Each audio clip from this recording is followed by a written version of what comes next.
100 साल से ज्यादा हो गया राष्ट्रीय स्वयंसेवक संघ को। एक भी दलित, एक भी पिछड़ा, एक भी एससी एसटी समाज का व्यक्ति आज तक आरएसएस का प्रमुख नहीं बना। 100 वर्षों में छुआछूत, भेदभाव, हक मारने का काम। पूरे देश भर में जितने विश्वविद्यालय हैं उसमें 45 में से 38 विश्वविद्यालयों में आपने सवर्ण जातियों के लोगों को वीसी बना रखा है। क्या आपको पिछड़े समाज के लोगों में, एससी एसटी में आपको कोई भी व्यक्ति इस योग्य नहीं लगता कि वो वाइस चांसलर बनाया जा सके? मैंने कभी नहीं देखा किसी विश्व हिंदू परिषद वाले को वो कहे इस बात को कि जिस हिंदू का खून न खौला खून नहीं वो पानी है, सरकारी स्कूल खोलो। मैंने कभी नहीं देखा। ऐसा व्यक्ति हमारे देश का प्रधानमंत्री है। एक कार्यक्रम में गए, बिहार के अंदर सभा कर रहे थे, कह रहे थे सिकंदर जब बिहार में आया था तो बिहारियों ने मार के भगाया था। तो बिहारी लोग कहे भैया सिकंदर कभी बिहार में नहीं आया, ऐसे मत करो हमारे साथ। फिर गए हमारे यहां खलीलाबाद में संत कबीर नगर में कहने लगे बाबा गोरखनाथ जी, बाबा संत कबीर जी, बाबा गुरु नानक देव जी एक साथ बैठ के मीटिंग करते थे। सबने कहा भाई इनके जीवन काल में ही बड़ा लंबा अंतर है, एक साथ मीटिंग कैसे करते थे?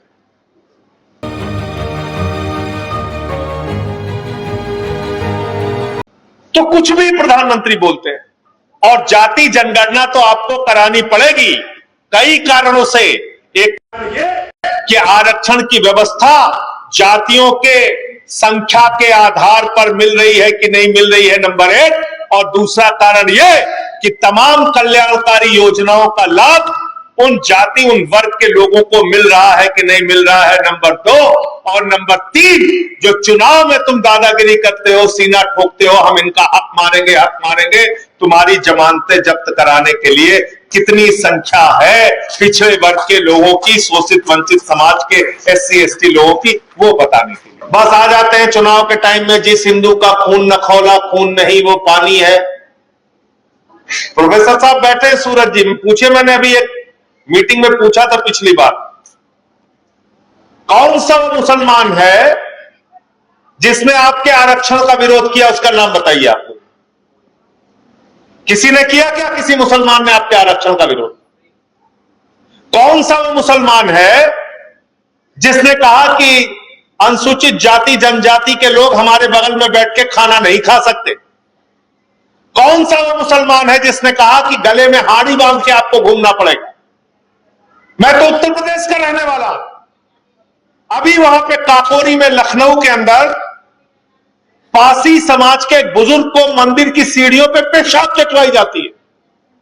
यही बगल में बुलंदशहर है, सीआरपीएफ का एक जवान जो एससी समाज से आता था, उसको घोड़ी पे नहीं चढ़ने दिया। मध्य प्रदेश के अंदर एससी समाज के एक व्यक्ति को उस शमशान में अंतिम संस्कार नहीं करने दिया गया जो दूसरे समाज के लिए आवंटित था। एससी समाज के व्यक्ति को सड़क पर बिहार के अंदर अंतिम संस्कार करना पड़ता है। अभी कुछ महीनों पहले की घटना है। और आपको कहते हैं हिंदू हिंदू हिंदू हिंदू के नाम पे सब लोग इकट्ठा हो जाओ, चलो मुसलमानों से लड़ो, हमारा साथ दो। इससे आपका भला कतई होने वाला नहीं है। तो पहला काम आपको तो यह करना है कि इनकी नफरत की राजनीति को लात मार के पहला काम करना है, मेरा हक मुझको दो, हमारा हक मुझको दो, तब आके तुमसे कोई बात करेंगे। तुम तो हिंदू मानते ही नहीं हमको। और जब मैं ये बात कहता हूं कि तुम हिंदू नहीं मानते हमको, तो इसका इतिहास है। और ये बात भी मैंने संसद के अंदर पूछी थी कि 100 साल से ज्यादा हो गए आरएसएस को बने। याद रखिएगा इस बात को, 100 साल से ज्यादा हो गया राष्ट्रीय स्वयंसेवक संघ को। एक भी दलित, एक भी पिछड़ा, एक भी एससी एसटी समाज का व्यक्ति आज तक आरएसएस का प्रमुख नहीं बना। 100 वर्षों में, 100 वर्षों में। और भारतीय जनता पार्टी इतनी पुरानी पार्टी हो गई, इसके पहले जनसंघ था, इन्होंने एससी समाज के एक व्यक्ति को अपना राष्ट्रीय अध्यक्ष बनाया। कोई इनका एससी समाज का व्यक्ति राष्ट्रीय अध्यक्ष नहीं बना। लेकिन आप ऐसी पार्टियों के पीछे गुणगान करने में लगे हुए हैं जो हर दिन संविधान की धज्जियां उड़ाने का काम करते हैं, जो हर दिन आपके हक को मारने का काम करते हैं। अभी आपने देखा होगा पूरे देश के अंदर एससी, एसटी, ओबीसी और सवर्णों के बीच में झगड़ा कराया। पूरे देश में प्रायोजित झगड़ा था ये मान के चलिए जानबूझकर इन्होंने कराया ये। और हम तो बाबा साहब डॉक्टर भीमराव अंबेडकर, डॉक्टर राम मनोहर लोहिया जी को मानने वाले लोग हैं। समाजवादी लोग तो नारा लगाते थे आंदोलनों में। हम लोगों ने रघु ठाकुर जी के साथ नारा लगाया, सोशलिस्टों ने बांधी गांठ पिछड़े पावे 100 में 60, ये नारा होता था। और क्या तर्क था इसके पीछे डॉक्टर लोहिया का कि एक व्यक्ति जो 0 पॉइंट पे खड़ा है और दूसरा व्यक्ति जो 20 किलोमीटर आगे खड़ा है, उन दोनों के बीच में आपस में प्रतियोगिता नहीं हो सकती।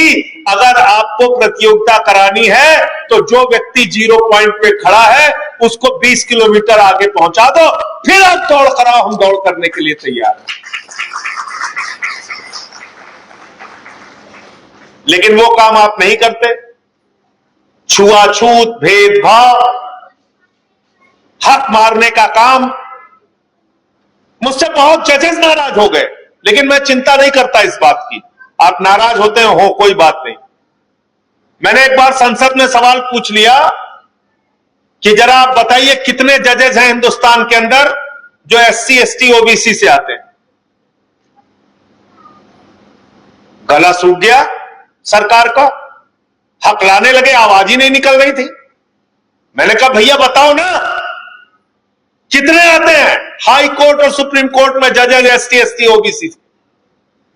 फिर मैंने एक बार पूछा कि पूरे देश भर में जितने विश्वविद्यालय हैं उसमें 45 में से 38 विश्वविद्यालयों में आपने सवर्ण जातियों के लोगों को वीसी बना रखा है। क्या आपको पिछड़े समाज के लोगों में, एससी, एसटी में आपको कोई भी व्यक्ति इस योग्य नहीं लगता कि वो वाइस चांसलर बनाया जा सके? फिर उनका गला सूख गया। फिर मैंने उनसे पूछा कि असिस्टेंट प्रोफेसर के लेवल पे, प्रोफेसर की नियुक्ति पे करना, बस क्या फरसा लेके निकल पड़ो बस लड़ाई लड़ने के लिए हिंदू मुसलमान के नाम। इसके लिए तैयार हो सब लोग? अगर यही काम करते रहोगे अगले 100 साल तक उत्थान होने वाला नहीं है समाज के पिछड़े वर्ग के, शोषित वंचित लोगों का। इसको याद रखना। कितने स्कूल बंद हुए आप कल्पना कर सकते हैं? प्रोफेसर रतनलाल जी बैठे हुए यहां पे, आप जानेंगे तो आपको रुलाई आएगी। जब से प्रधानमंत्री नरेंद्र मोदी जी की सरकार बनी है, पूरे हिंदुस्तान के अंदर 1 लाख सरकारी स्कूल बंद हुए। 1 लाख सरकारी स्कूल। कौन पढ़ता है उन सरकारी स्कूलों में? किसके बच्चे पढ़ते हैं उन सरकारी स्कूलों में? 1 लाख सरकारी स्कूल देश भर में बंद हुआ। मैंने कभी नहीं देखा किसी विश्व हिंदू परिषद वाले को वो कहे इस बात को कि जिस हिंदू का खून न खौला खून नहीं वो पानी है, सरकारी स्कूल खोलो। मैंने कभी नहीं देखा।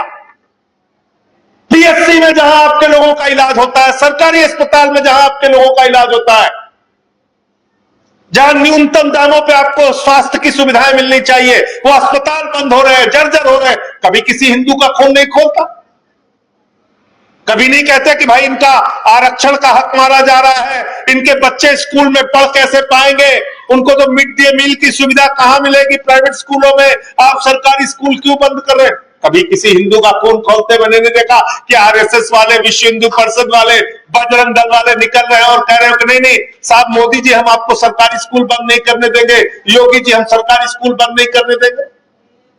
कभी देखा आपने? नहीं। किस बात पे लड़वाएंगे आपको? अरे भैया ये होटल किसके नाम से है, ये बाबा रेडीमेड की दुकान किसके नाम पे है, ये कैसे आपने इसमें हिंदू नाम लिख लिया? इसके ऊपर लड़ाई लड़ेंगे, इसके ऊपर झगड़े कराएंगे। एक आदमी दीपक कुमार, उसका गुनाह क्या? उसने एक मुसलमान बुजुर्ग की जान बचाई। ये बेचारा उसका, ये उस बेचारे का गुनाह हो गया। मोहम्मद दीपक कुमार का, उसने जान बचाई एक बुजुर्ग की। क्या एक बुजुर्ग की जान बचाना अपराध है? उसने कोई गुनाह कर दिया? उसकी जान के पीछे पड़े हुए मुकदमे पे मुकदमा, एफआईआर पे एफआईआर, उसके जिम के ऊपर हमला। कहां आप लेके जा रहे हैं समाज को? हमारे अंदर की वैज्ञानिक सोच मार दे रहे हैं प्रधानमंत्री जी। कभी खड़े होकर कुछ, कभी खड़े होकर कुछ, ऊट पटांग सब बोलते रहते हैं। कहते नाली के गैस से चाय बना लो। ऐसा व्यक्ति हमारे देश का प्रधानमंत्री है। एक कार्यक्रम में गए, बिहार के अंदर सभा कर रहे थे, कह रहे थे सिकंदर जब बिहार में आया था तो बिहारियों ने मार के भगाया था। तो बिहारी लोग कहे भैया सिकंदर कभी बिहार में नहीं आया। ऐसे मत करो हमारे साथ, ऐसे मत करो। फिर गए हमारे यहां खलीलाबाद में संत कबीर नगर में कहने लगे बाबा गोरखनाथ जी, बाबा संत कबीर जी, बाबा गुरु नानक देव जी एक साथ बैठ के मीटिंग करते थे। सबने कहा भाई इनके जीवन काल में ही बड़ा लंबा अंतर है, एक साथ मीटिंग कैसे करते थे? तो कुछ भी प्रधानमंत्री बोलते हैं, कुछ भी बोलते हैं।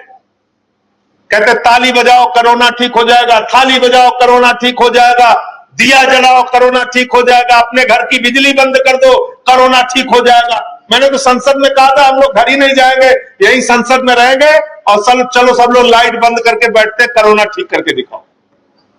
तो आपकी वैज्ञानिक सोच को मारा जा रहा है, सोचने समझने की शक्ति को मारा जा रहा है। हमारे बीच में नरेश उत्तम जी आ गए हैं, इनका भी बहुत स्वागत है, जो समाजवादी पार्टी के पूर्व प्रदेश अध्यक्ष और सांसद हैं।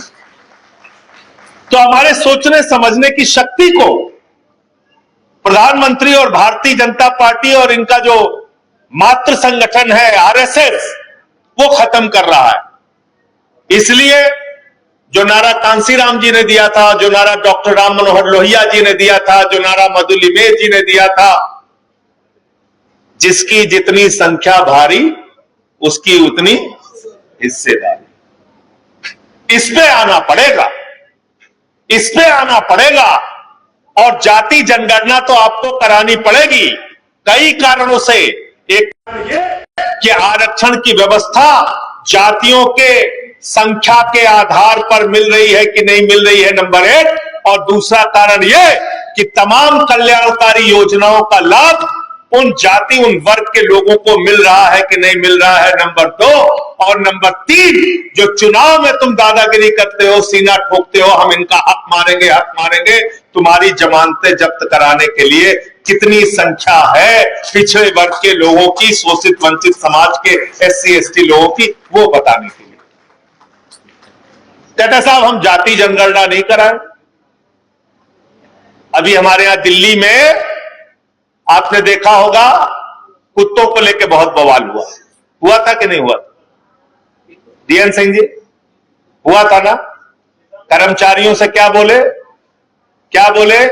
अब आप लोग गली में घूम घूम के पढ़ाई छोड़ के सारे टीचर कुत्ता गिनेंगे। बोले थे कि नहीं बोले थे? बोले थे कि नहीं बोले थे? कुत्ता गिनेंगे। लेकिन इंसानों की गिनती नहीं होनी चाहिए। हम इस बात का विरोध करते हैं, इंसानों की गिनती करो, हमको बताओ हम कहां पर खड़े हैं और उसके आधार पे हमारा हक हमको दो। ये बात बार बार हम लोगों को बोलनी पड़ेगी। और जैसा प्रोफेसर साहब ने, सूरज जी ने कहा, आपका जो भी आंदोलन पहले भी हुआ है उसमें भी आपके साथ खड़ा था, संसद के अंदर भी आपके साथ खड़ा रहता हूं, सड़क पर भी जो लड़ाई आप बनाएंगे उस लड़ाई में कंधे से कंधा मिलाकर आपके साथ खड़ा रहूंगा।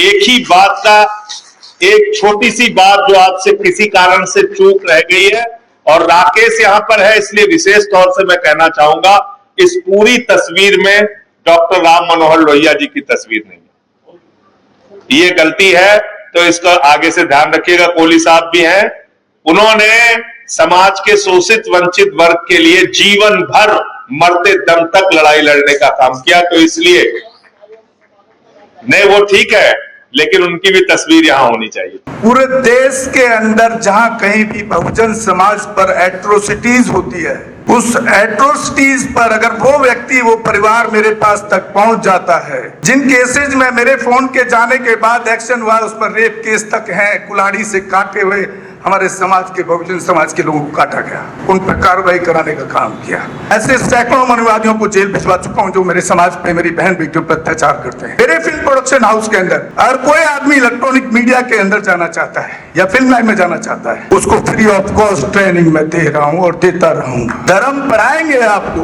रामायण, महाभारत, गीता, बाइबल और कुरान। दोस्तों, आपको पढ़ना होगा भारत का संविधान। 1984 में काशीराम साहब को ज्वाइन किया मैंने, और उस टाइम मैं 9th क्लास में पढ़ता था। उनके उस रास्ते पे काम करता हूँ। सामाजिक आंदोलन चलते रहना चाहिए, राजनीतिक आंदोलन चले या ना चले। ना बिकता हूँ, ना मुझे कोई खरीद सकता है, ना समझौता करता हूँ। सिर्फ 18 घंटे काम करता हूँ। जब तक मेरे समाज के, बहुजन समाज के पीड़ित व्यक्ति को न्याय नहीं मिल जाता, तब तक मैं बाबा साहब के विचारों और संविधान पर चलता हूँ। 9810085714। गांव की घटना है, ठाकुरों ने राइफल से गोली चलाई, मारने का प्रयास किया, सिर्फ बारात चढ़त के ऊपर की, इस रास्ते से बारात नहीं चढ़ेगी, ठाकुरों का रास्ता है। सारे चैनल को बोला कि भाई स्टोरी चला दो, किसी कोई चैनल पे स्टोरी चलाने के लिए तैयार नहीं होगा। कौन से बहुजन समाज को न्याय दिलाने की बात कर? काशीराम साहब कहते थे कि मैं किसी की शादी में नहीं जाऊंगा, किसी के फंक्शन में नहीं जाऊंगा, किसी घर नहीं जाऊंगा, ना शादी करूंगा, ना गए कभी। जो संगठन, जो राजनीतिक लोग चला रहे, वो अपने घर में पहले सुरक्षा और बंगला और पैसे का और बड़ी कार का इंतजाम कर रहे हैं। उस पर भी आपको सोचना चाहिए। फिल्म लाइन और इलेक्ट्रॉनिक मीडिया में इस समाज के लोग, जो पुअर सेक्शन है, पुअर कास्ट जिसको कहते हैं, SC ST OBC माइनॉरिटी, एक भी चैनल का कोई भी मालिक इस देश के अंदर आज तक नहीं है। क्यों नहीं है? हमारा चैनल लाइक, शेयर, सब्सक्राइब देखना मत भूलिएगा। इसी के साथ आप लोगों से विदा लेता हूं। जय भीम, जय भारत, जय संविधान, नमो बुद्धाय।